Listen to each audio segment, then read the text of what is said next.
got to work on that, but I never use it. Oh, what's that?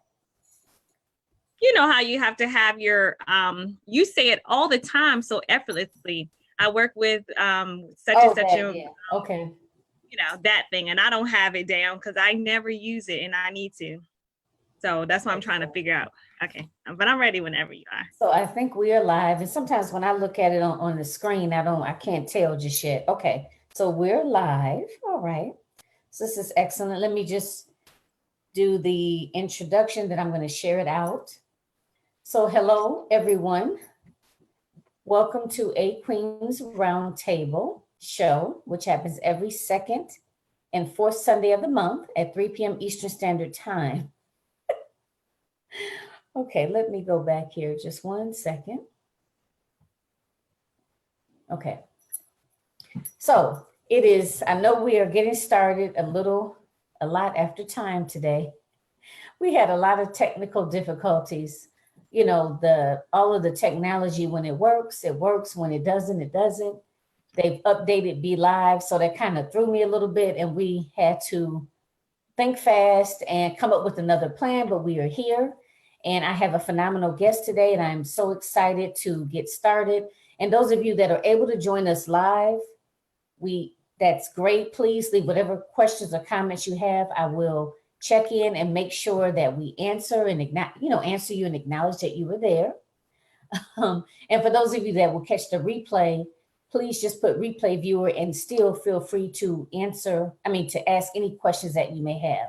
So again, I'm Jacqueline Kabay Harrison. I am your host for A Queen's Roundtable show, again, which happens every second and fourth Sunday of the month. I bring on a different entrepreneur, a coach or a consultant, I have interviewed a wide range of individuals, and we always talk openly and honestly about the entrepreneurial journey, as well as sharing specific, techniques with you to help keep you motivated, encouraged, and to feel supported in your entrepreneurial journey.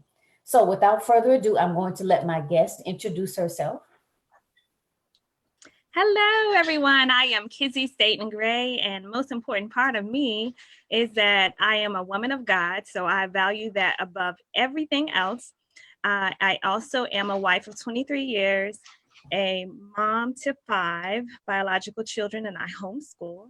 Also an entrepreneur, an author, certified life coach, and I also run a graphic website design business. So I wear many hats, and that's what we'll talk about on today. Thanks for having me, wonderful Jacqueline. I'm so happy to be here. Yes, I'm so happy to have you here. I'm still sharing out. Just give me 1 second. Well, you know what? I'll tell you what, while I'm still sharing out, go ahead and just kind of let us know a little bit about yourself. Like, where did you grow up? Are you from a small family, a large family? Just tell us a little bit more about yourself.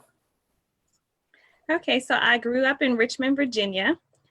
Some of the things I love, my hobbies, I love dancing. You put the right song on and I cannot keep still, okay? I love bike riding. It gives me such a solace and a peace. And I love treasure hunting. It's one of my favorite things to do. And you say treasure hunting? Yes, I go thrift shopping, and that's one of my favorite pastimes because it's really like treasure hunting to me. And so I always find so many quality value things in there. So those are some of the things that I enjoy doing, spending time with friends and family, of course, and, being blessed to be a blessing. And that's what I choose to live my life, because I believe that it comes full circle and comes back to you. So yes, that's what I do. Absolutely. Wow. Those are some of the fun things about me. So you know what, tell us a little bit about, I know you said you're a mother of 5. Like, how many children do you have? And I'm curious myself, and I'm pretty sure some other women may be curious. Tell us the ages, and, if you have girls and boys, and tell us, how did it come about for you to begin to homeschool? Okay.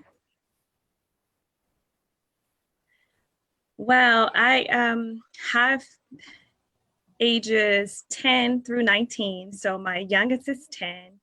My next step is, his name is Dallas, he's 10. Next up is Darius, who's 12. Next up is Darren, who's 13. and DJ, his name is Daryl Jr., DJ, who is 17, and Dara, who is 19 and is in college. So I've graduated one from homeschool, and I have one graduating this year as well. Initially, I started off with my children in private school because I taught in the school system. So initially in college, I worked in a public school sector. And then later on, I worked in a private school system, and I knew that this is the type of lifestyle I wanted for my children.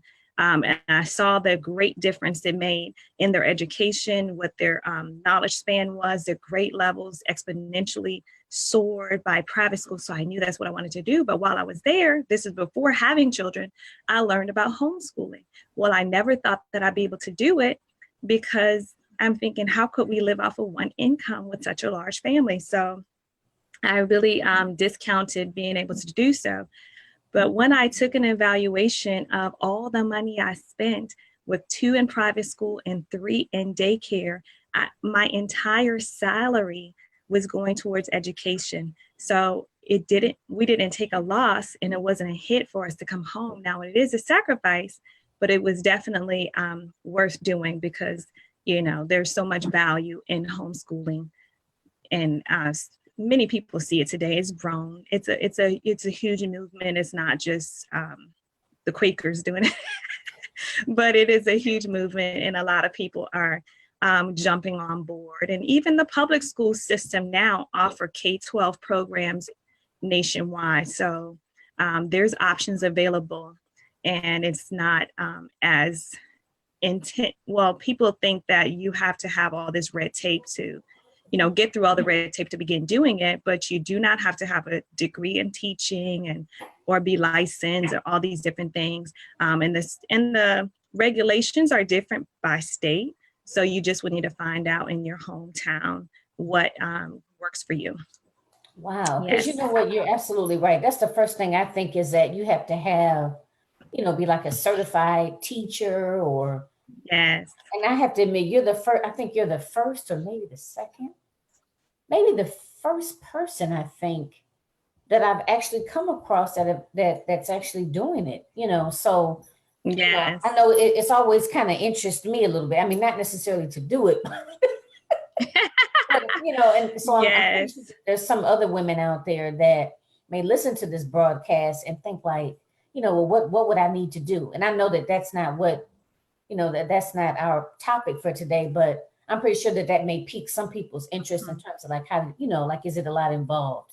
And from what you're saying now, it doesn't sound, it doesn't sound like it's, like you said, a lot of hurdles to jump, I guess, if you will, in order to be able to do it. Right.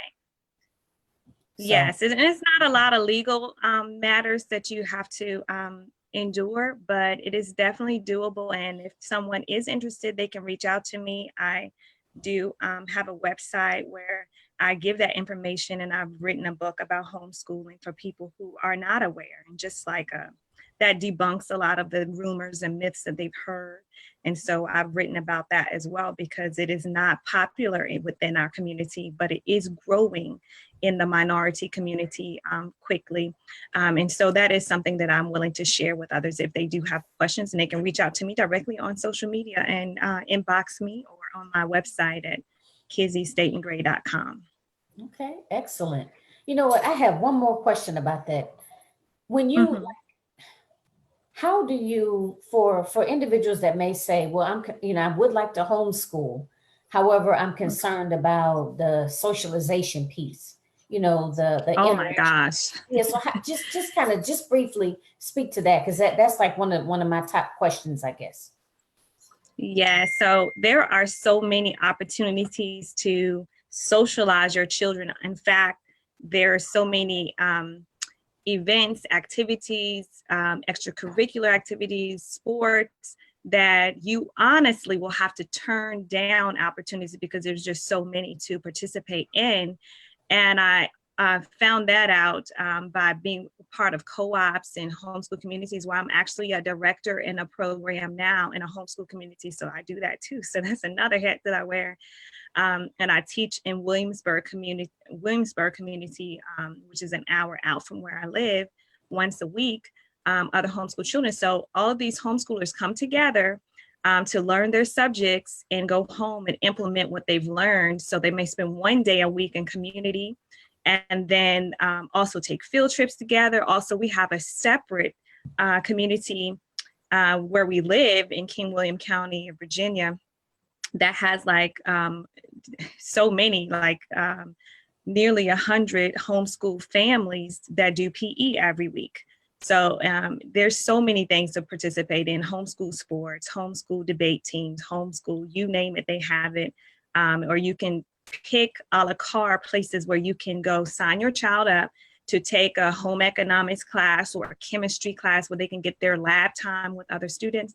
So they will not be isolated and unsocialized and grow up weird and not be able to communicate effectively or stand on their own. And let's just think about it. Think about Simone Biles. She's been homeschooled. Now she's doing well. She's got, she's leading the way with medals for gymnastics in the whole world right now. And so she's a homeschooler. I mean, well, not any longer, but she was homeschooled. So it doesn't mean that we come out socially inept and incapable of expressing ourselves and blending with people. And that's the myth. And those were some of the myths I debunk in my book, Homeschool is Not What You Think. And so, definitely reach out to me about that. Wow, I love that. Okay, nice. I didn't know she was homeschooled. Okay. Yeah. Well, when on certain levels, they can't go to normal school and still practice and do all of those things. They have to be pulled out and be homeschooled. So, yeah. Yeah, I guess that makes sense with all of the traveling and all of the, like you said, practice and the work that makes sense. Okay. Yes. So you said that the area that you live in now, that's the area that you grew up in, or not too far from that area? No, actually, one thing that's unique to where and how we're living right now. I grew up inner city, I guess really on the outskirts, the suburbs, and we also always lived that way with our children, even going to private school. But then we were going to move and relocate, but we wanted to give our children a different experience. And so what we did was move what we call to the country. So we moved to a rural area where there's nothing but farmland for miles and miles and miles, and no stores nearby, any of that stuff. So my family jokes and calls me Green Acres because we live out on 6+ acres. And we have chickens, and we have a big farm area where we're growing a huge garden, like a huge field. And so people say, so we've gone from city to country, from being a city slicker to a country girl. So I'm a country girl now, so somewhat. But it was a huge culture change for us, for the children. But I think we're doing well, and we've adapted well to the area. So so that's something unique about how we have transitioned from one state of living to another. Nice. Okay. I think I interviewed one other young lady, and she told me that they live on a farm and they have chickens and some other animals, Yes. I think horses, and I can't remember what else she listed, but I think you're like the second person. So that's kind of cool. So let's dive into we want to get horses, so hopefully in the future. Oh, okay. Okay. Horses are expensive, right? They are. That's why we don't have them yet, but that's on the to-do list. Hopefully, on the goals. Okay. So let's talk a little bit about your business. Tell us again. I know you have the graphic design business, but tell us again about your businesses and what is the why behind, like how did you come to do what you do today? Well, I started graphic design working in ministry. I was employed in ministry, which we would have tons of people come every year and submit pamphlets and material requesting money from churches to get funded for their vision, organization, what have you. And they would submit some really crappy material. And I would look at this and like, who's going to believe this? Would you submit this to like Shark Tank or anyone like that? Who's going to believe the seriousness of the mission that you're trying to accomplish if you're sending in shoddy work?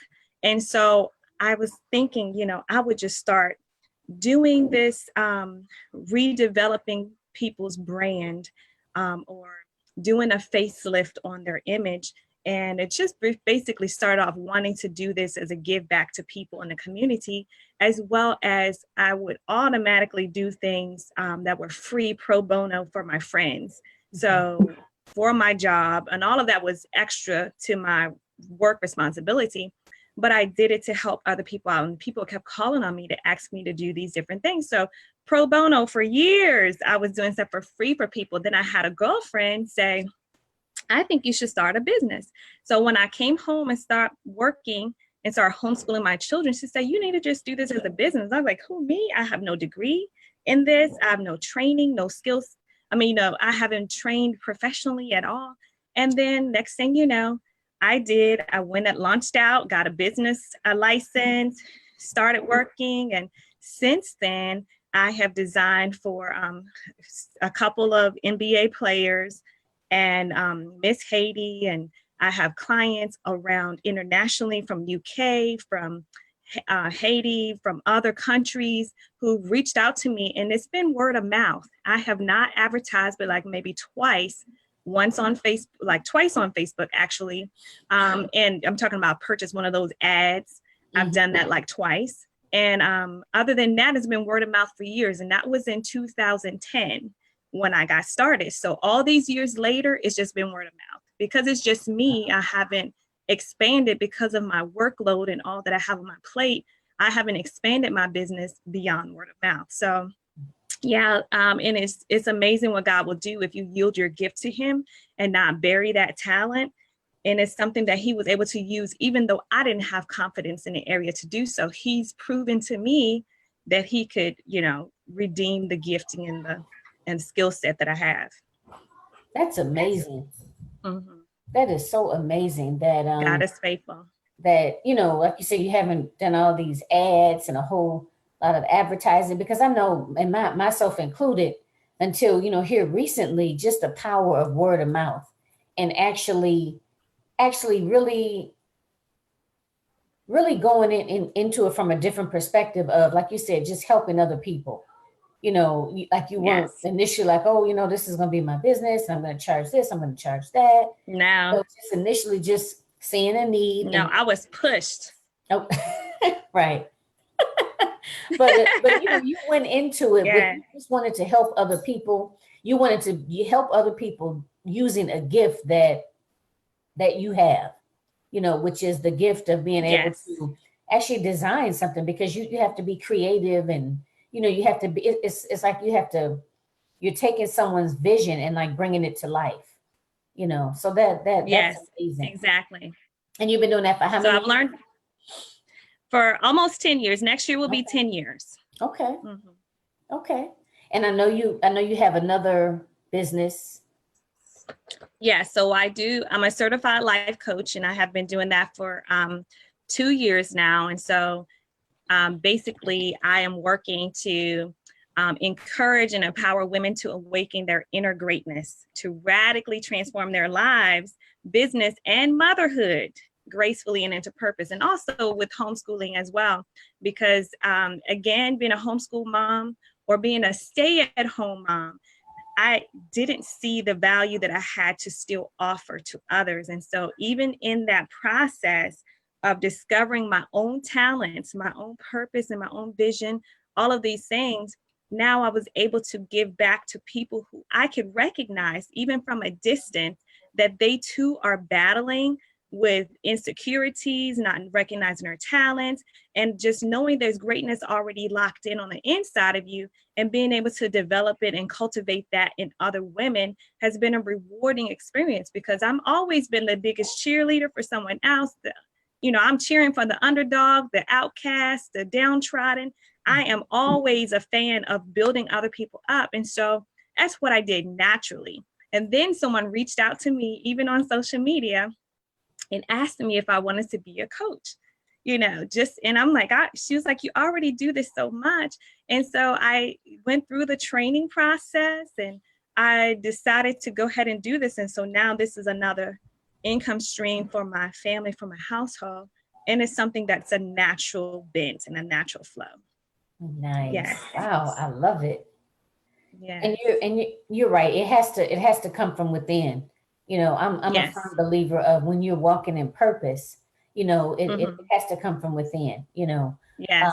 and like you said, the certification is just, kind of icing on the cake. Icing. But Yes. like you said, I most agree. people, from what I hear when I interview people, young ladies, is that they've been doing it like informally for years. Yes. You That's the know. truth. Mm-hmm. It's the Yeah. truth. And what's the name of your coaching business? So I just operate under my name right Okay. now. So everything can be under one umbrella, KizzyStatenGray.com. And so I do have other so my other websites, I have 3 other websites, but my other websites is just for my graphic design, but for in terms of um, being a consultant with homeschooling or business, and as well as being a coach, I put it all up under the same umbrella so that I don't have too many places to manage, because you know how it is I when you know. manage so many Facebook groups and pages and all of that. I just kept it under one roof that time. Yes, I believe I totally understand. I totally understand because Yeah. you have a lot of different, responsibilities and a lot, everything. You have a family, you're a wife, are running these 2 businesses. So, I totally get it. You don't want to Yes, spread yourself too thin. And I know you have other exactly. responsibilities in the community as well. Yes, absolutely. Eyelash one in my eye. So, Uh-uh. oh, yeah, so a little weird. I Everybody, know how that is. It's never pleasant. right. I don't even have any eyelashes. Okay. We all do. I know, just, from time to time, I'm like, oh, wait a minute. Okay. So let me ask you this. What would you say has been your biggest challenge that you be willing to share with us? Whether, it's a personal challenge, whether it is a professional challenge, but, share something that you're comfortable sharing with us. Tell us what that challenge was Sure. or is, and how you have managed to, effectively address it. Sure. And I I love what you do. When I first saw that you are a confidence coach, and I recognize that that is what I struggled in so badly. Okay. And so that would have been my key component. I didn't believe in myself. I had low self-esteem.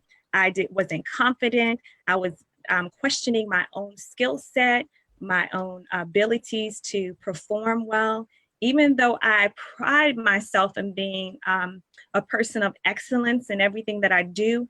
I just didn't think my good was good enough, not to serve others independently as an entrepreneur.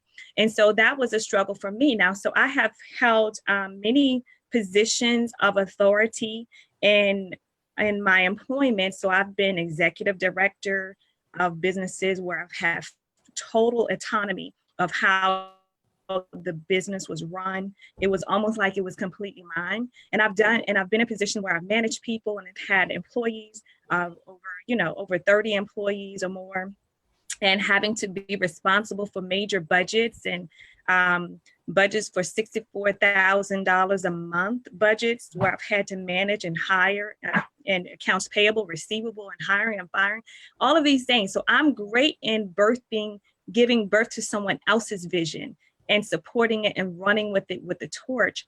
However, when it came to believing in myself and my own and stand alone, I felt so vulnerable and so just, I just didn't feel that I could do that. Like, who would believe in me as an individual? Like, I can cheer you on and help you get to where you need to be and help you birth a vision and help you support you. I'm a great support system. And one of my giftings is hospitality. And so I've always been great at just helping other people. But I didn't realize that, I have something to offer independently. And so that was my biggest struggle, was believing in myself and seeing myself for what God had put on the inside of me, that I could serve my gifts and serve my talents to the world as an individual. And so I struggled. So even that impacts everything. It impacts how you show up. It impacts how your delivery, and people can smell a lack of confidence a mile away in business. And so it also impacted my price line. So I wasn't charging well. I wasn't charging my worth. I was just really lowballing things because I didn't have confidence in my skill set. So even though I could produce good quality work, I felt like I don't have a degree in this. I haven't been properly trained. So how could I charge these prices? And so when you have a struggle with prices, it's a really the deeper rooted issue is your confidence level. It's not a matter of your skill. It's a matter of the inward battle within you. And so that has been my biggest struggle. And so I'm no longer in that place. I don't mind charging now my worth and then charging my experience and all of that. But that was something that has hindered me for years. Again, I'm coming upon 10-year anniversary, and it took me all the way until 2016 to even recognize the real issue, the real problem. And it wasn't even beginning to get corrected until 2017. So we're talking about a couple years here, developing confidence, understanding my worth, my value, all of that stuff. So yeah, so that was the biggest struggle. But isn't that, and I just want to say, I really appreciate you sharing that. And I know, we talked about it briefly, previously, but that, that piece of the puzzle, I think is so important, because I think a lot of times, we have these talents, but, or we have these wonderful talents, Mm-hmm. but we have a difficult time. That's not the first time I've heard that, like the whole lowballing piece, or Yes. I don't have behind my name, or I don't have that behind my name. Why would people want to, pay me for this particular service, or pay me this amount of money for this particular service, or that whole imposter syndrome, Yes. why are people going to want to listen to me? Why am I an expert in this area? I think a lot of those internal struggles go on for periods of time. And until you actually really realize what's at the root of it, you know what I mean? You're going to continue to kind of limit yourself, know. And as a lot of the coaches, or a lot of the lingo out there, what they say is get in your own way, because people don't really realize that. But it's like you can sit with all of these business coaches and, maybe sit with the person that their expertise is Facebook ads or social media experts, right? But the thing of it is, if you don't really feel or don't really believe in yourself, like you said, that's going to come across, or it's going to show up, it's going to manifest itself in ways such as underpricing your services. Maybe you're not going to consistently show up, right? And there's a host of other ways that it can present itself. But until you actually really acknowledge it, you know what I mean? That's when the real work begins, because you can't rectify any sort of a problem, right, until you actually acknowledge it as a problem or an issue. Definitely. And I know this always comes up too when I interview other women, is that some of us have so many titles behind our names. You know what I mean? Oh, I'm a CEO, and I have a PhD, and I have a certification in this, and they have all of these degrees, but behind closed doors, they don't really feel worthy of abundance. They don't feel worthy of success. They don't feel worthy of happiness, right? Yes. And it's like it's self-sabotaging yourself, because even though you have all these titles, you have all of this experience, you have all of this, knowledge, and so on and so forth. But if you don't really believe in yourself and your abilities, it's you know what I mean. You're still going to limit yourself. You're still going to stay within that little box. Yes. So I think it's so important to acknowledge that, and thank you for bringing that up.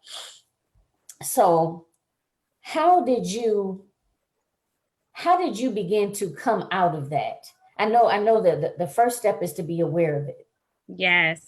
So just, and I know this is probably can be a conversation in itself, but share, for some people that may be listening that may feel the same way. They're like, oh my God, yes, I feel that. And I know, I just recently realized I'm struggling with that. So tell us, how did you begin to move in the right direction, to begin to feel more confidence in yourself and your abilities? Yes, absolutely. So there are several things that breeds confidence, and it is knowing what it is that you're doing. Sometimes, Mhm. if you don't know specifically what you're doing and you're not knowledgeable of a certain subject matter or a certain skill set, then that you will be weak and you won't show up powerfully. And so one of the things is broadening your knowledge base, developing and honing in on your skill set. But the other thing that I think was so important for me, then that really helped me to get over, was recognizing who I am as a believer, who I am in Christ. And so first I had to find my own identity, that I am who God made me to be, and that I am loved and I am accepted and all of these things, because the root stem of where my troubles lied was a spiritual deficiency. And this was because I didn't recognize at the time. And again, I had a whole awakening in 2016. I had an awakening to the fact that I was wrestling my whole entire life with rejection and a spirit of abandonment. I was wrestling with an orphan spirit, and these are deep rooted issues that manifest in other ways. And so for me, it manifested in perfectionism, people pleasing, wanting to get the applause of man and the praise of man. And that is not really necessarily self-serving. And it's really jumping to the beat of someone else's rhythm. And I had to learn that I had to detract, look introspectively, do some evaluations, and just look at my triggers, look at what was my motivations were, what my motives were for serving and doing what I do, Mhm. and recognize. So I had to locate myself. So like and I always reference this, like you could go to an amusement park and it says you are here. And you're trying to get across the park to maybe the kiddie land or somewhere else. And you have to recognize, okay, this is where I am. Like you said, first identifying yourself. This is where I am. These are the things that are impacting me. I have low self-esteem. I don't believe in myself, and I need others to cheer me on and in order to feel accepted, to believe in myself. And so if no one else is telling me, I don't feel that. So I had to begin to develop my own confidence in me, aside from every other voice. And I think part of that, coming home, even being at home where I didn't have someone praising me or pat me on my back and it's just me and the kids.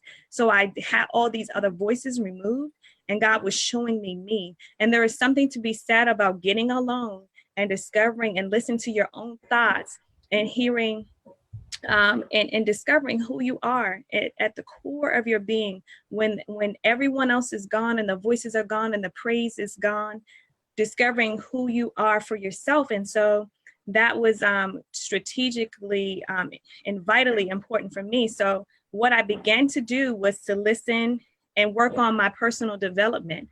So I listened to motivating messages. I listened to even inspirational messages, people's testimonies, autobiographies, looked at where people started, listening to several ministers, and I just doused myself in building up my own esteem on my own. So I went to school on my own. And I mean, I call school YouTube University, and I learned how to do, and it's true, I learned how to do a whole lot of things on there, and I teach my kids. I don't have to have all the skill set and know-how, but we can figure it out on YouTube University. And so one of the things I did was listen to motivational messages, whether it was TED Talks, whether it was Les Brown and different people like that, or Jim Rohn and different ministers. And I build myself up. So I began to pour into me, pour and fill my own cup, because I was so depleted and so withdrawn and so overdrawn by giving to everyone else, that I had to learn for myself, this is who I am. I am who God says I am, regardless to what my circumstances look like, regardless to how other people don't recognize me, or whatever that is.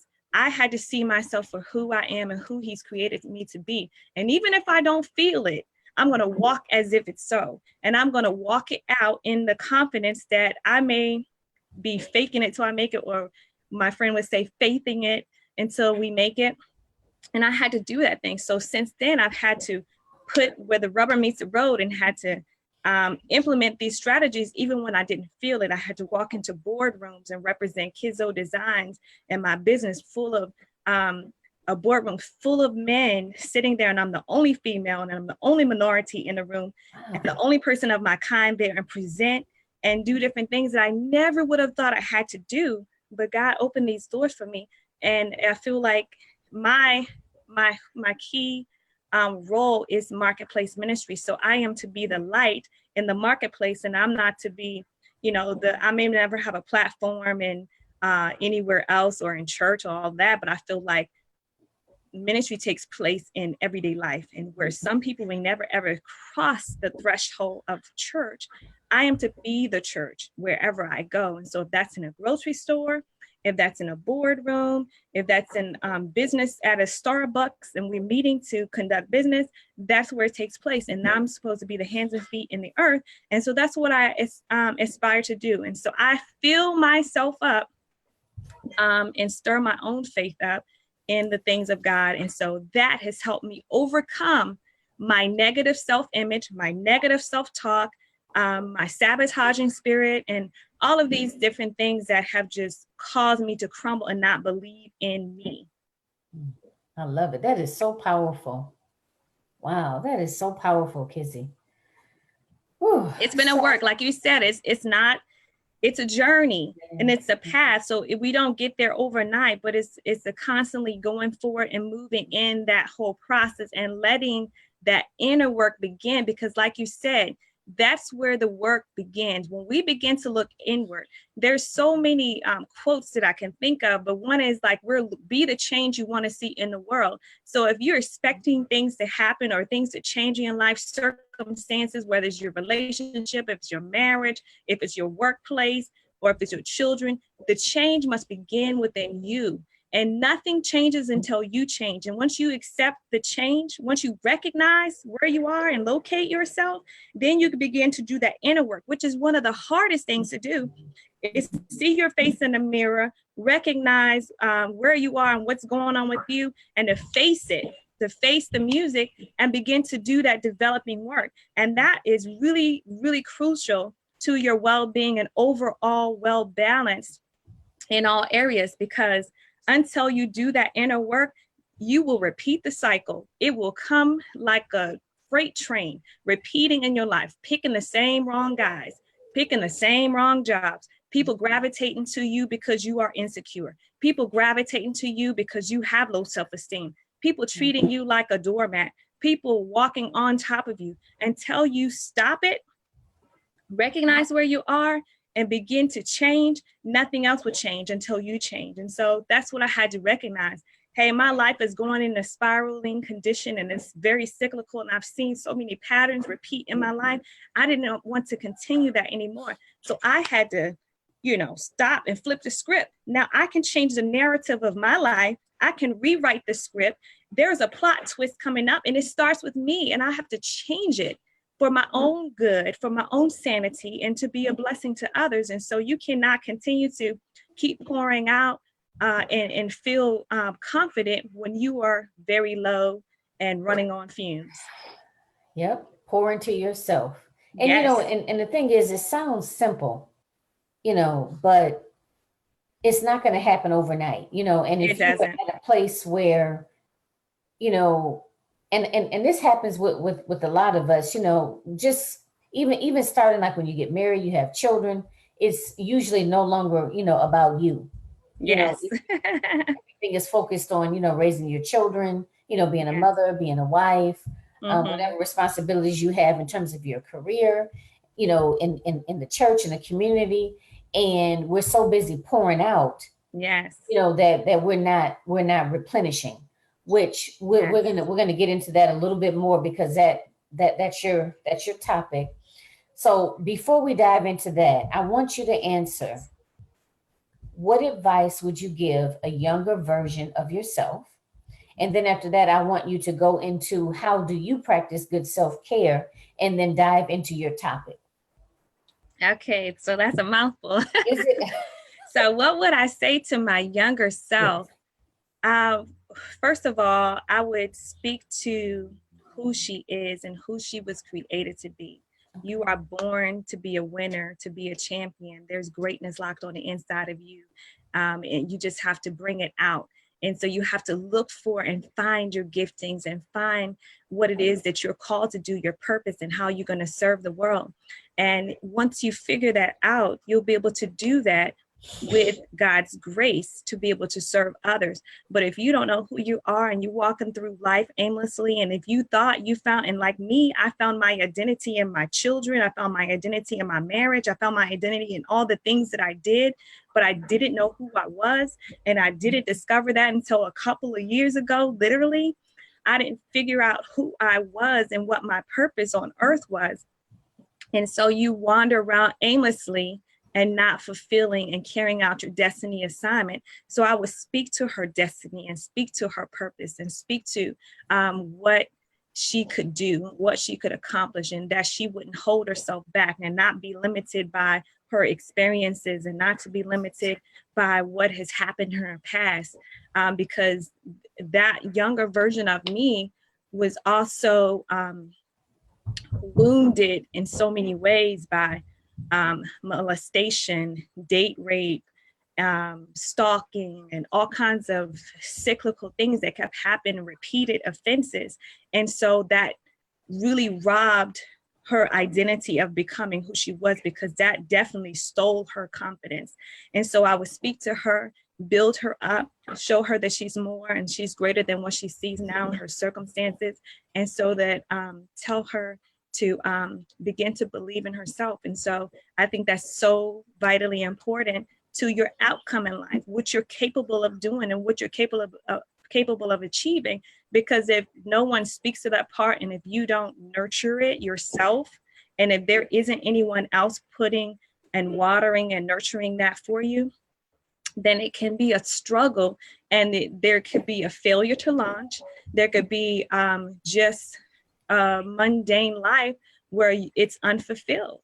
And so I would definitely speak to establishing her confidence and self-esteem, and knowing who she is in Christ, and that there's purpose even in the pain.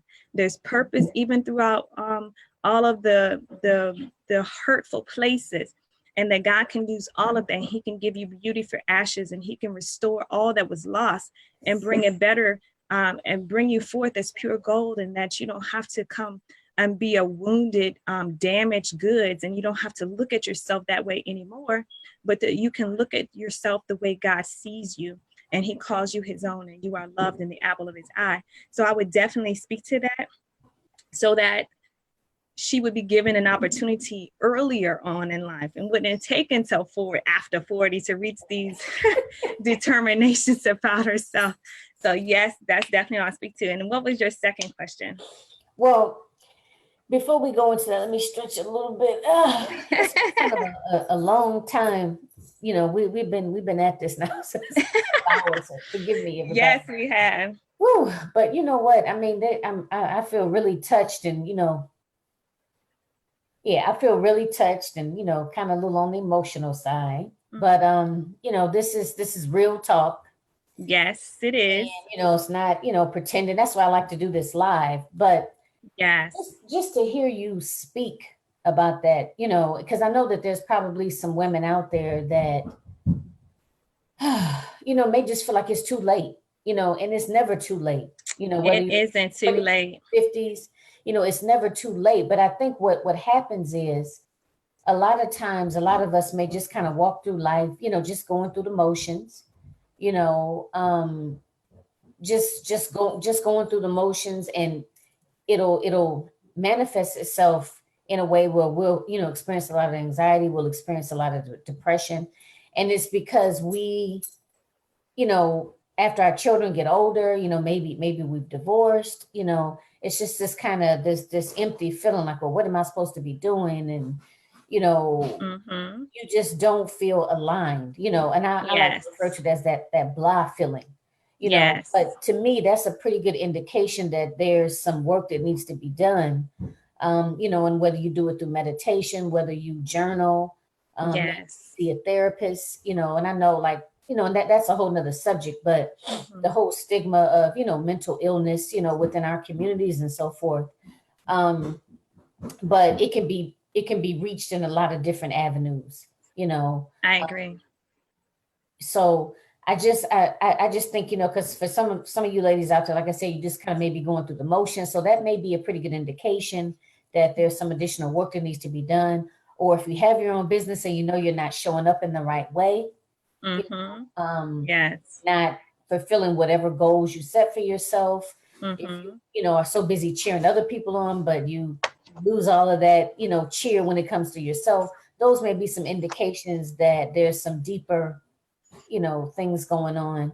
And it's worth it. It's not going to happen overnight, because I know like in today's society, everything is so, instantaneous, Yes, it this is is. right now, but this type of work, it's not going to happen overnight. Just like you don't become a millionaire overnight, typically. Right. Some of us may hit the lottery, but but for the average person, it doesn't happen overnight. So, be patient with yourself, be loving, be understanding with yourself, and just keep, every day is a new day.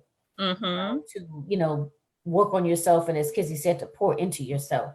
So the next question was, how do you ensure that you practice good self-care regularly? And then that can segue you into your topic, which is the importance of self-care. Okay, so there are so many ways of practicing self-care. Oftentimes people think that, okay, you need to go to the spa, get your nails done, take a vacation, and, get your hair done and be on a regular schedule with that and all of that. No, so those things are wonderful. And that is a form of self-care. And those are more grandiose things of ways of implementing self-care. But there are some more practical ways of implementing that are low cost or free even, that you can implement that will be so important to your well-being. And so a lot of times we think of those grandiose things like just going to the spa. Well, that may not necessarily be restorative in getting you to the place that you need to be.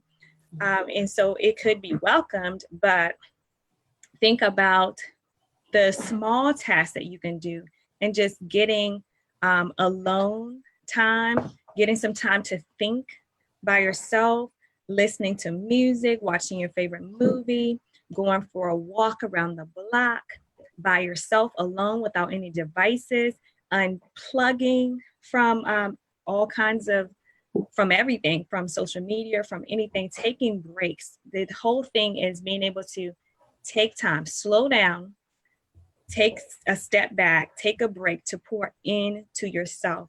And whatever that is, so there's so many levels of that you can address, because one of the things I talk about is the total package. So you want to be able to address self-care spiritually, emotionally, physically, with exercise and drinking water, get enough rest. Also emotionally, pulling away from people that detract from you or that are bringing you down. If they're pulling you down, if they're negative and just pulling your energy and draining you, then you definitely want to pull back from that and cut these ties and strings in your life. But if you know also that you're not in a place where you need to be spiritually, and you're not developing your spirit man, and your spirit man is weak, then that's something also that you need to give attention to. So it's not any one way, and self-care is going to look different according to the person who needs it. So there are a myriad of ways that can, of things that you can do, small tasks that you can do. In fact, right now I'm doing a 21-day self-care challenge. And so we're just doing a small task each day to build self-care. And so it could be like decluttering, your home office or your bedroom, because if you walk in and you don't have peace, everything's all out of sorts. That process is a form of self-care. So you getting into a restful place, because oftentimes a lot of clutter causes anxiety and stress. And if you can't find your belongings and you can't get out the door on time, and then you're running late and you're backed up in traffic, and it just goes on, it spirals out of control. It's a domino effect, and it's one thing impacting the other. So organization can help as well. So there's so many things that you can do to implement self-care. And I just do small tasks. I get time to myself. I remember I have a coach, and I think every good leader should have a coach of their own. So I am a coach and I have a coach. And one of the things she would say, you need 90 minutes of self-care a day. I'm like, 90 minutes? 90 minutes? Where am I get that time? 90 minutes, that's a whole lot. But then I've learned how to blend and how to, one of the things of implementing self-care is an activity of what we call blending. And that is, if you're taking your child to practice of some sort, then that could also be my me time. So I can take that time to go in a parking lot, walk the parking lot. I can take my jump rope that I can fit in my purse and jump rope. I can take that time to sit in my car and read my book and not be distracted by devices, because there's so many things vying for our attention. But if we can just pull away, steal away for a moment and gather ourselves, center ourselves, or make our to-do list or make our grocery list, or just do something for you that will help alleviate any stress. Because the number one thing that people go to the doctor's office about is stress. And so 80% of doctors' visits are stress related. And so there's a whole big study out there about just being in a stressful society. Everything's go, go, go, go, go. And we're on a fast pace and a wheel. And like you said, people want things instantaneously. However, if we're able to slow our pace down, then we could benefit from it, because what the stress, anxiety, and tension does is it creates headaches. It creates problems with diabetes, high blood pressure, gastrointestinal diseases. So even though we're processing through life and we're keeping a higher tempo than our mothers and grandmothers did back in the day, it has a side effect on our bodies. It's impacting us. People are on drugs and medicated more than ever before. Like, we're just seeing alarming rates of people being on prescription drugs. And you experience your heart racing, your palms sweating, your stomach turning, and this is just normal things you're experiencing in traffic and all of these things. And because you didn't get out the house on time, now you're stuck. And so these things raises levels of anxiety that we don't even recognize it anymore, because it's become a lifestyle. So wearing so many hats, we're juggling this and that. And, we're no longer just multitasking, we're mega tasking. And so self-care looks different at various stages of your life. So self-care for an undergrad is going to look different than a grad student. Self-care for a new wife is going to look different than a new wife who now has a first-time mom. So self-care is going to look different. So you may have gone through various stages, and what worked when you just had one kid may not work when you have 5. And then so you just have to, if you're now the CEO of a company, it may not be the same self-care as when you were just an employee. So your self-care is going to evolve, it's going to graduate, it's going to grow with you. You're going to have to implement differently at different stages. So you're going to see what works best for you. And so you just need to carve out time for yourself. For me, that's first thing in the morning before everyone wakes up, and I can get some quiet time to myself. And so the house isn't awake, everything's not moving and shaking and rolling. I can get some time and get still and quiet by myself before everyone gets up. Because if I get up when they get up, then I'm already behind the ball. Right. They already hit the ground running, and I'm just in a huff and trying to get everyone out in a tizzy, and that's not working. So I have to get that time to myself, to get out and to get solace, to get peace, to get grounded, to get stabilized. And so I implement a number of ways through a number of tasks and making sure I am getting rest and making sure I am drinking enough water. I'm hydrated. Hydration is a big key. And so, and people may not look at that as self-care, but a lot of times we're underhydrated. We think those hunger pains are, because we're hungry, but it oftentimes is because we're dehydrated and it manifests in a hunger symptom. And then we're overeating, and then that causes more things. And then it's just this trickle-on effect. So there's some things that we could do that just small tasks. And I have that even in a free download where we have a different task each day, just one small thing to implement self-care. And that free download is, let me see, I'm just going to put a plug in here. It's at bit.ly, free download, 21-day self-care. And so that's a free download that you're able to use to just have a 21 days worth of tasks to implement to begin the healthy habit of implementing self-care, because we know that 21 days is the beginning of starting a habit, but you continue to push forth, as research has shown, to develop this habit. So we're going to implement a new habit of quality self-care and break old habits and cycles of neglect. And that's what I had done. And so it took me pain and neglect to get to the place where I wrote the book about 21-day transformational journal. And you were speaking about journaling earlier, and part of me finding and discovering myself and where I am, locating where I am, what my issues were, what I needed to work on, I was able to journal it through. And this is what this is a journal in here, but it also has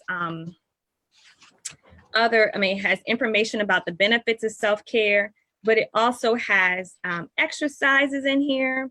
It has mental challenges like math games in here, crossword puzzles, coloring, something that's soothing, mazes, all those types of things in here that will help you to just withdraw, get to yourself, get in a quiet place and begin to write. Because once you face yourself in the mirror, like I said, and dig deep to do the introspective work, then we can evaluate where we are and begin to launch forward from that soundboard of wholeness. Because wholeness is available to us all, but we must first identify where we are. And oftentimes that can be a struggle for people who don't want to get quiet, who rather remain busy and rather remain, if we oftentimes don't want to get quiet because we don't want to hear the voice. We don't want to hear ourselves speaking, or our inner being revealing to us who we are, where we are, and all that. And that can be a scary thing, honestly. So we keep the radio on, or we have the TV on, or we scrolling on social media, or we doing this and that, and we're not pacing ourselves and withdrawing and unplugging. And that's an important thing to do, to locate where you are. And again, if you wear many hats, if you are a boss lady, if you are in charge of things and you're running things and you're out here hustling and you're doing the most, you have to take time for you, or you will burn out. Burnout is a real thing. Overwhelm is a real thing. Being stressful is a real thing. I've experienced it in my life, and you often experience it from time to time in certain scenarios and certain cycles of life. And you don't want to do that, because if you are pouring from it, you can't pour from an empty cup, first of all. And if you're running on fumes, that you're no good to other people. So I always say a better me is a better you. Yep. So getting back to myself, I always say, get back to me. And part of that is on here. It's talking about getting back to me. And it's the back to me hashtag. And back to me means my enrichment. So the ME is my enrichment, because, in this time, September is Self-Care Awareness Month. And I know we're in October, but I'm bringing it up because in September, we're getting the kids back to school. We're getting our kids off to college. We're getting back to work. We're coming back from vacation. We're going back into our regular scheduled patterns and cycles of life. But let's get back to me, back to ourselves, back to care, so that we're not neglected. We're not wearing so many hats and juggling so many things that we drop the ball. And then there are so many red flags that you're not implementing self-care. And some of You're the red jumping flags along. are, yeah, and there are many. And so I've just selected a few. Now, if you are frequently beating up on yourself, then you know you need to implement, because you have an unhealthy self-image. And so that's something that you know needs to be addressed, and you cannot let it fester and continue to go on, or you'll begin to crumble. If you don't know how to relax, if you feel stressed most of the time, if you have a poor diet, then you need to implement self-care. If you feel alienated, alone, or empty, then you need to also implement self-care. If you allow people to use and manipulate you, then you definitely need to practice self-care. If you feel purposeless or life is without meaning, then you also need to implement self-care.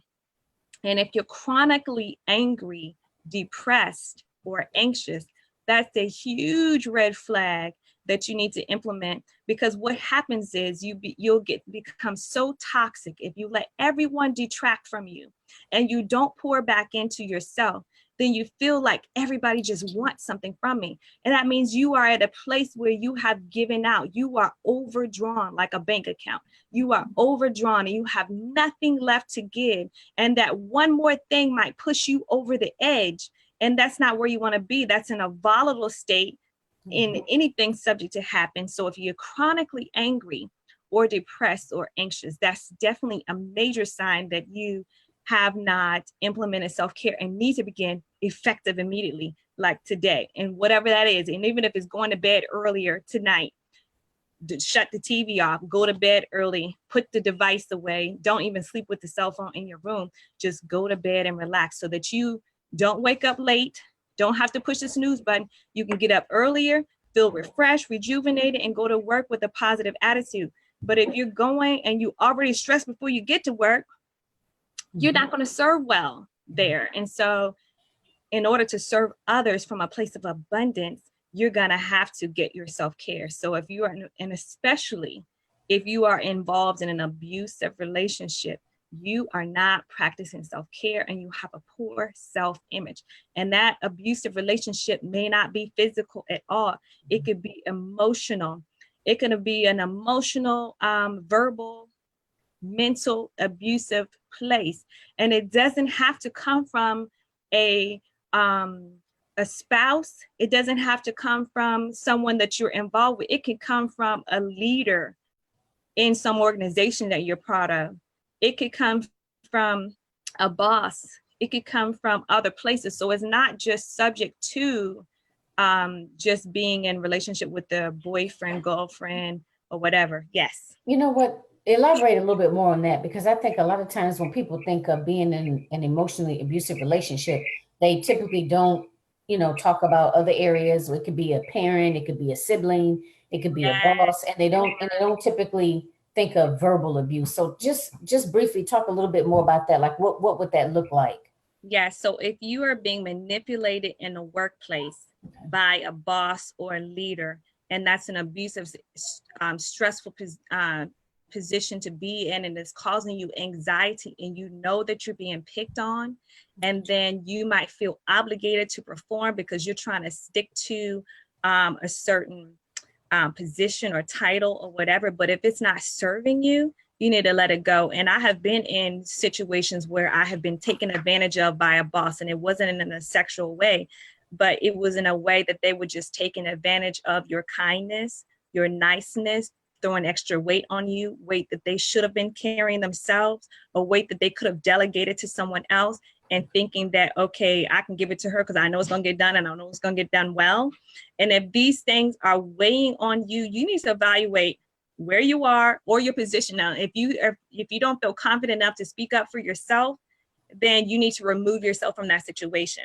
And of course, with planning and with lining up the next thing for yourself so that you're not in a deficiency at home financially. But you definitely need to remove yourself out of the environment. If that means applying and transferring to another department, or even speaking up for yourself and telling them how you feel, get in there and get it out and say what you need to say, or taking them to a superior and say that you've tried. But People will take advantage of, and that's another thing for people who are insecure in themselves and low self-esteem, oftentimes get taken advantage of because we're empaths. If you're compassionate person and you care about people, you're often taken advantage of. And so, and not all the time, but that's why you have to have healthy boundaries and parameters so that you don't let people use you and take advantage of you. But also, if you're in a relationship with a person who always flips the script on you and makes you feel like you did something wrong when you know in your heart you didn't do anything,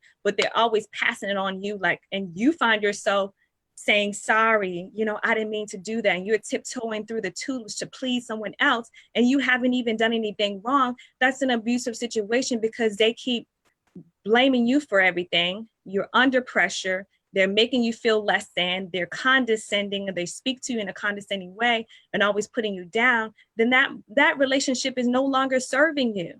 It's not serving. It may not have been serving you from the beginning, but maybe you didn't see it. But now evaluate where you are, see where you are, and say, hey, certain times people are in your life for a season and they need to be removed, and you need to go on and be okay with that. Be okay with finding out who you are on the other side of this relationship.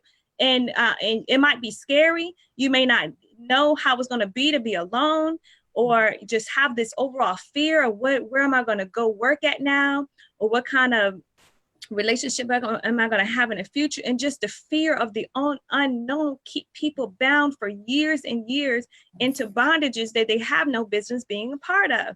And so one thing, in order to implement change, you got to step outside of your comfort zone and to get to your happy place. And so oftentimes we don't want to do that. So we remain in bondage, we remain beat up, and then our image, our self-image just dwindles and gets smaller and smaller, and we have a victim mentality.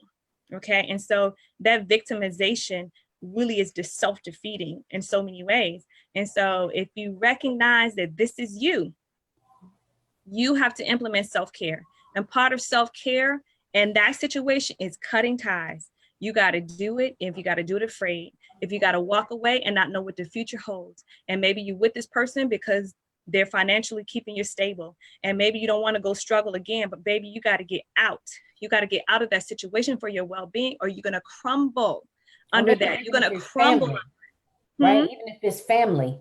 Even if it's family, even if it's a parent, even if it's a mom, you're going to have to pull back and separate. Say, hey, I love you, but from a distance. I love you from over here and you over there. I'm going to keep my distance. I might call and say, hey, I love you, I'm checking in, that type of thing. But if it's a parent, definitely remove yourself. I see it. I've seen coworkers who bend over backwards, whose adults, they're adult coworkers who their adult, of course, obviously parents are using and manipulating them, but they don't see it, and they feel they got to jump through all these hoops, and it's abuse.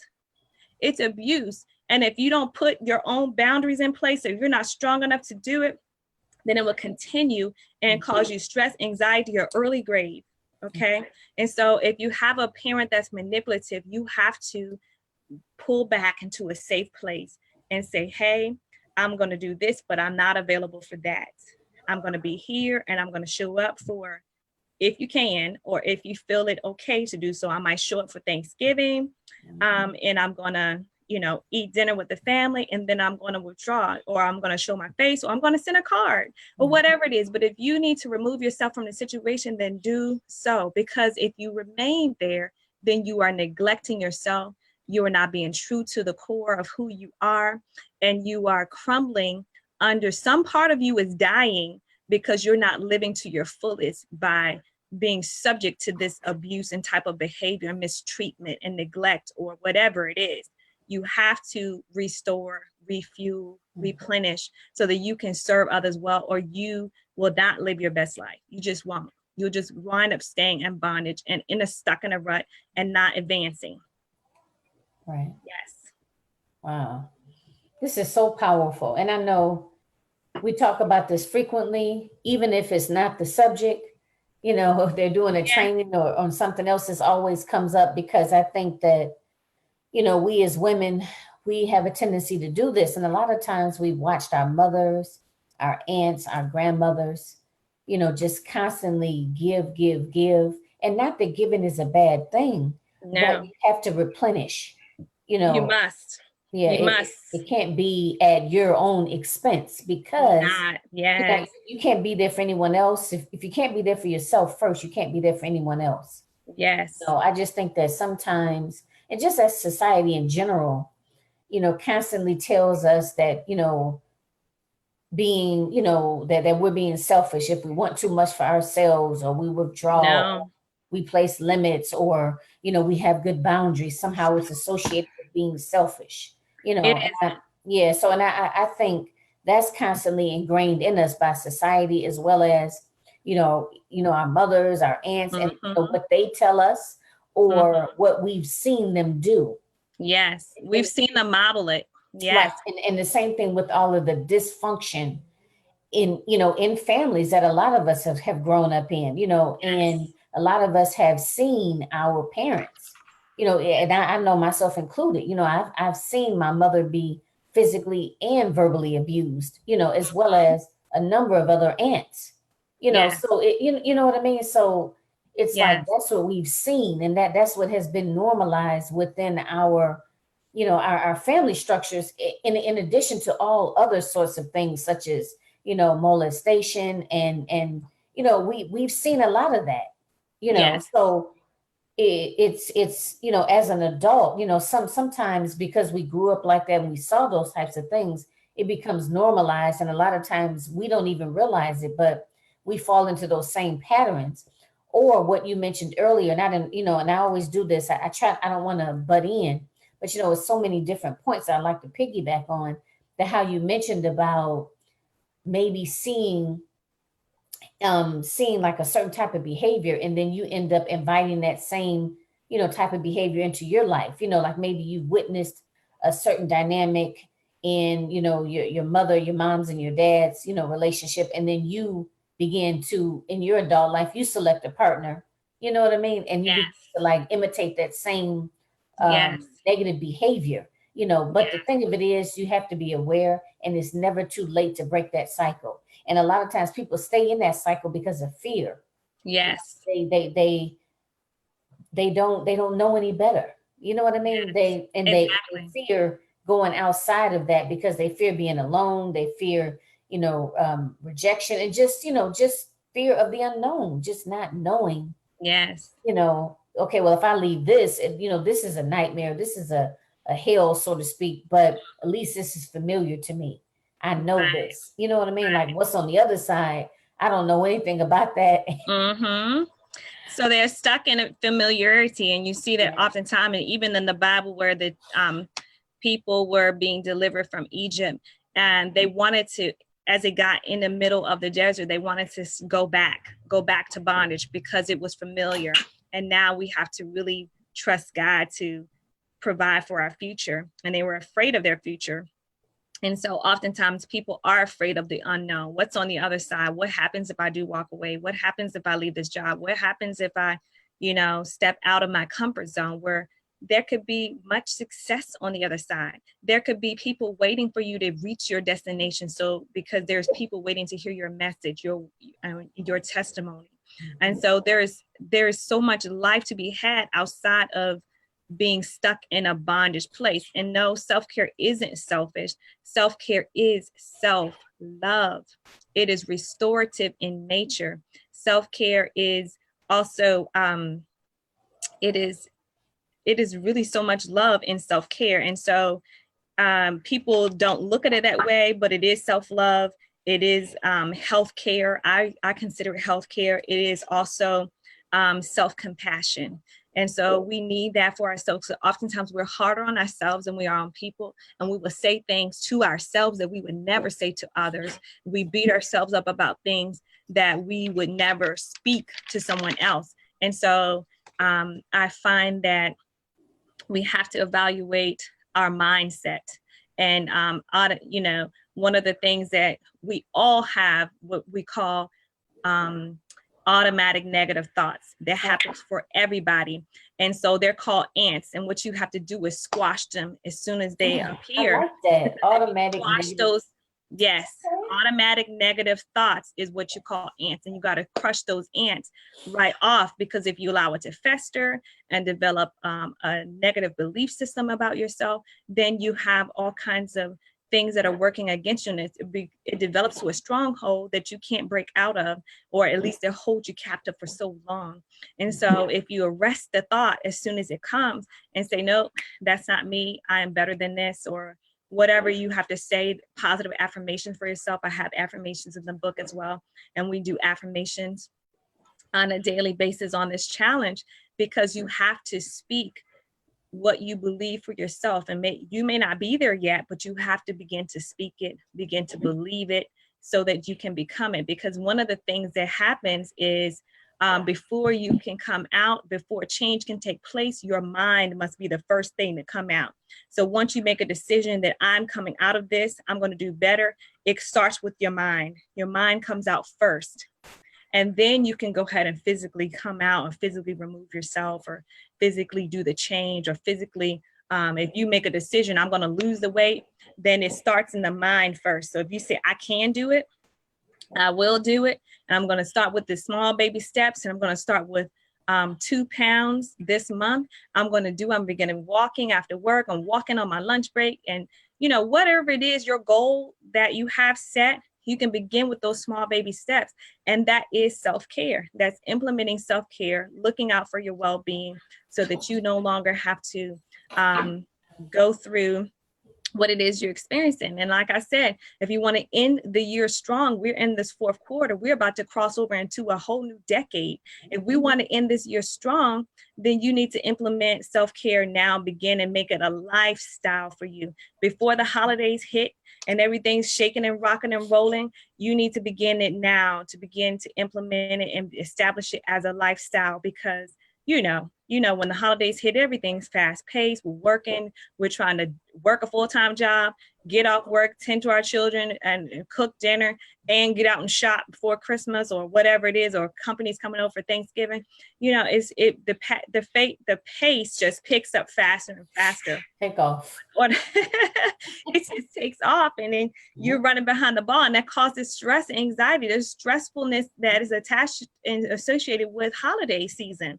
Mm-hmm. And then there's also if you wrestle with depression around this season, or if you wrestle with depression because a loved one is missing or lost, or whatever it is, then you have to implement self-care, and it starts in your mind. And so you want to go ahead and make these decisions and implement, so that you are in a healthier place. And so I invite you to join the challenge. We're still doing it. We are on day 13. This is a free download, and it has already begun, but you can go back and catch replays. You can enter into the conversation. You can join the challenge and the journey with us.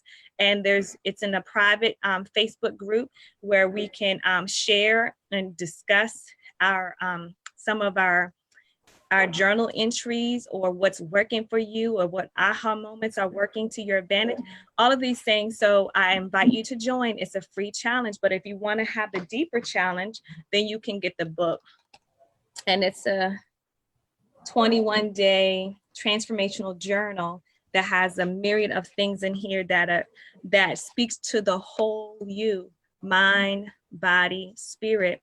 And then you can get that on Amazon, or you can follow the link that I will go back and put in at the end of this broadcast. I'll put it in there for you, so that you can definitely join us, because we want you there. We want to continue discussion. We want you to be healthy. And so there's an alarming rate of, especially African-American women, who are experiencing a lot of health challenges and are dealing with so much, because we juggle so much, we wear so many hats, and we're expected to hold it down. We're expected to go out and get the bag. We expect to hustle. We're expected to look good. We're expected to look fabulous on Instagram and social media, and maintain a certain social image while we're out here doing it and working hard and providing for our families. And oftentimes we wear ourselves out, we wear ourselves thin, and it's time to pour back into yourself. And especially if you have no one else that's doing it for you, no one's cheering you on, or even if you do, you still got to practice self-care. So I encourage you to implement it, even if you don't join me on this challenge, but it's something that you need to do effective immediately. So whatever that is for you, and if it's, just taking a nap or on a Sunday like today, or cooking a meal for yourself instead of eating fast food that's not healthy for you in the first place, whatever it is, begin to implement today so that you can have a better you. A better you is a better people around you. You impact the sphere of your influence.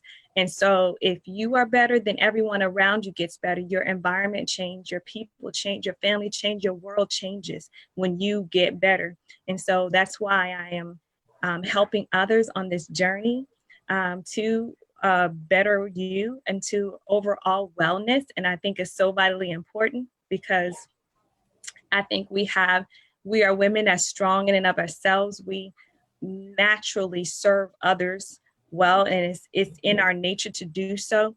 But we have to be reminded to take care of ourselves too, to take a break, take a step back, slow down and stop the pace so that we can regroup and replenish so that we can be a better us for others, for the people we serve, for being a wife and serving our husbands, for serving our children, for being a wonderful employee or being a great business owner. Whatever it is, we do so much. We have to, for our own sanity, for our own well-being, become a better us so that we are not depleted and we're not another statistic that didn't make it far. I don't know about you, but I've had so many Facebook friends who didn't make it over into the new year, or who are no longer there, but their profile is still here, but they died early. They died way too early. And it wasn't because of,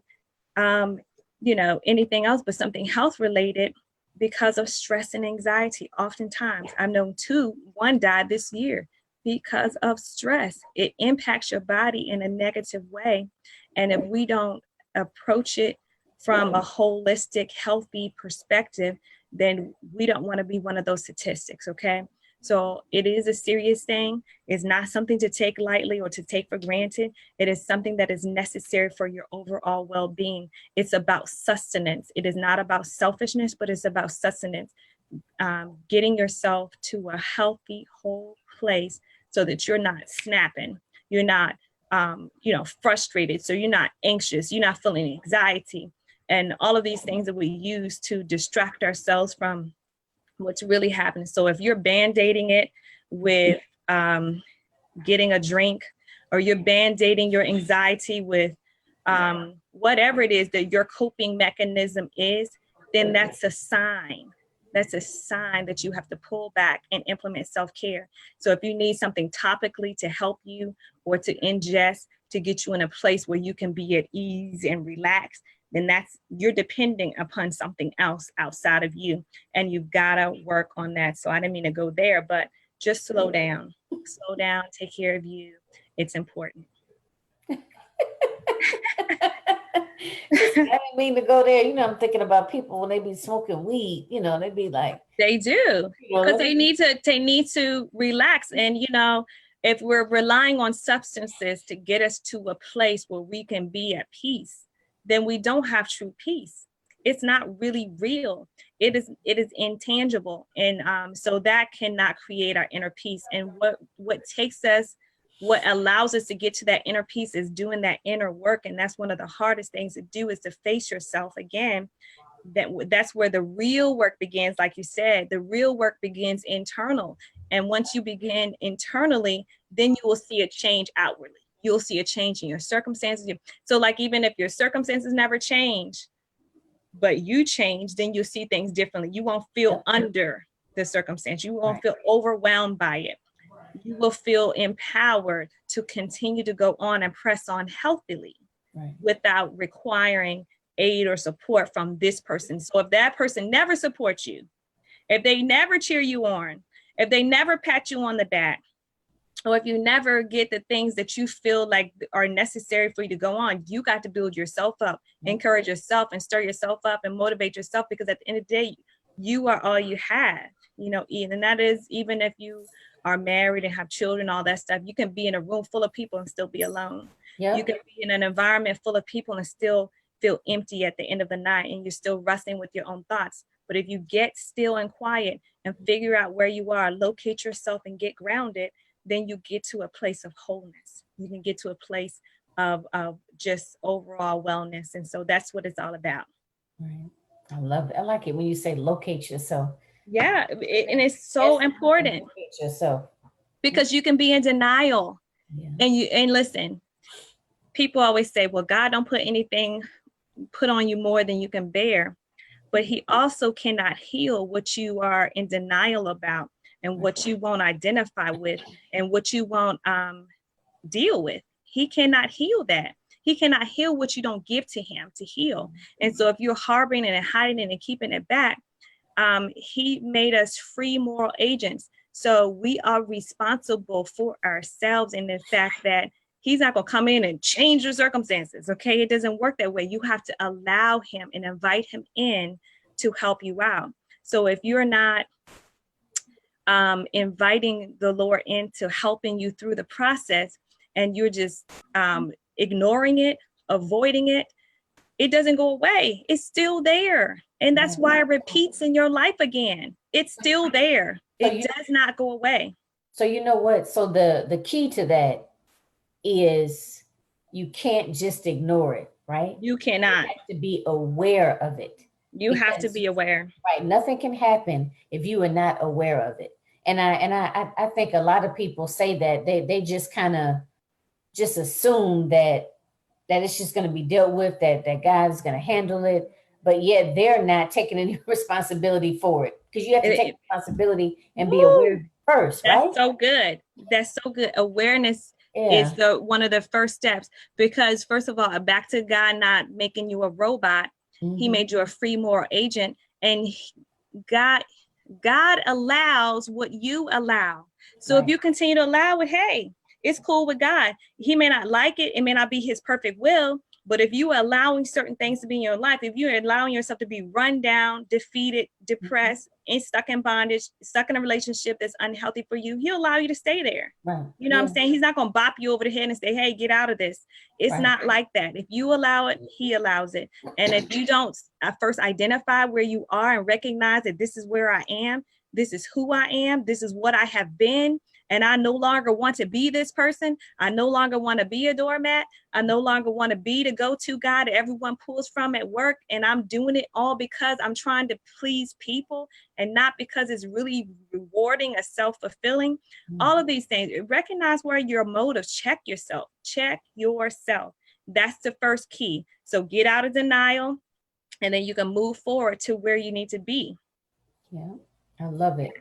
Thank you so much. This has been so wonderful. We got a late start. Yes, but we made it through. But we made it. And I know that this information is going to be helpful to a number of ladies out there that are, just kind of stuck, So, but when we finish, or now, or, I guess when we finish, make sure you go back in and add whatever you want to add. I don't know if you want to drop like the link for the book, or I will. For the sign up, or whichever, but let them know how they can find you. And then that way too, I can take that link. So when I post it on to my podcast, it'll be there. Okay. So know how to get a hold of you if they want to, work with you or collaborate with you, or whichever, in the future. Absolutely. So make sure that you do that. So thanks again for those that have joined us live, or for those individuals that are going to catch the replay or maybe listen to this on the podcast. Again, you have joined us for A Queens Roundtable Show, which happens every second and fourth Sunday of the month at 3 p.m. Eastern Standard Time. And this is Ms. Kizzy Staten Gray, who basically dove into the whole piece about self-care and how important it is. It's not an option. It is necessary, right? You have to. Yes, it's absolutely necessary. Have to stay replenished, or you have to replenish yourself, and how important that is. And this is, I don't care if you're an entrepreneur, if you're not an entrepreneur, this is key. This is vital to having inner peace and being able to being able to show up and live your best life. And I just say that because I Yes. know that everybody can relate to that, live your best Yes. life, right? Definitely. So, so thanks again. And thank you so much for being on the show. And And she's going to put her information so you guys can definitely reach out to her. And You thank guys, you for having me, Jacqueline. I love the work that you do, and it's such an inspiration. I love that you platform other women. I love that you cheer women on, and it takes confidence to be able to do that and security in who you are to be able to be a blessing to other people. I love that you build women up so they feel empowered to go on and take charge in their lives and just live their best life. And so I appreciate you and what you do. And you always have so much jewels to share. And the people that you expose us to is such a blessing. So thank you, Jacqueline, for all that you do as well. yeah, thank you. So we're gonna go ahead and close out. Everyone have a wonderful rest of your Sunday. I know for those of us that's Eastern Standard Time, we're probably getting ready to prepare for our work week. For Yeah. those of us that are not Eastern Standard Time, I know you still got a few more hours, but enjoy the rest of your Sunday and have a safe, productive week. Yes. And until next time, okay? So everyone take care and hope to Bye-bye. see you again soon. Bye-bye. Have a good night.